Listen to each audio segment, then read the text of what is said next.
This is one of my graffiti arts. Shimshon Yisrael is just like other kids his age. He likes football, hanging out with his buddies, a good joke.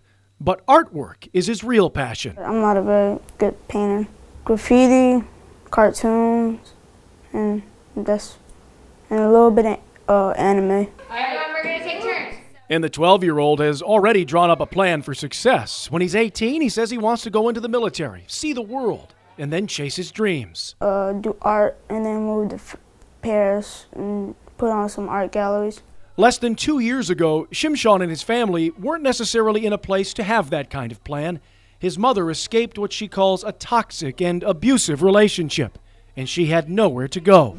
So I think it was a nice fresh start for us to come here and regroup and not run. Here is St. Lawrence Place in Columbia, a transitional shelter that offers a place to live, mandatory life skills training, and job requirements. That kind of situation can be difficult for anyone, particularly a child trying to stay the course in class. Education and school is sometimes the safest and best place for kids. But education attorney Amanda Adler says it isn't always that easy. Shimshon is one of thousands of students in the Midlands who fall under the banner of McKinney-Vento students, or homeless. Here's a small snapshot of the situation. In Richland School District 1, more than 1,000 students are homeless. In Richland 2, 262. Lexington 1 has 47 students. And Lexington Richland 5 registers 182 homeless students. And those numbers are constantly changing.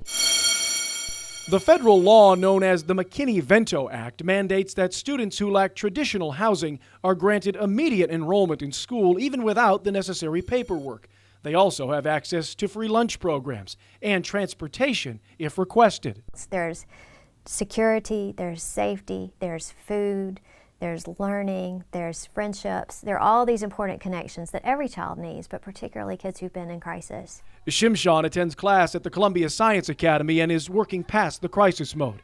He is not in what some might consider ideal conditions, but by all accounts, he is thriving, and even a Boy Scout. Well, it teaches you discipline and respect, and it teaches you how to fend for yourself. That's something Shimshon and his mother had to do until reaching out for help from a group like St. Lawrence Place. No matter what obstacles or that you come through, you can get around them, and just showing up for life and doing the best that you can, and then knowing that you've done that keeps me going forward. And so does a 12-year-old boy who has sketched out some big dreams to chase.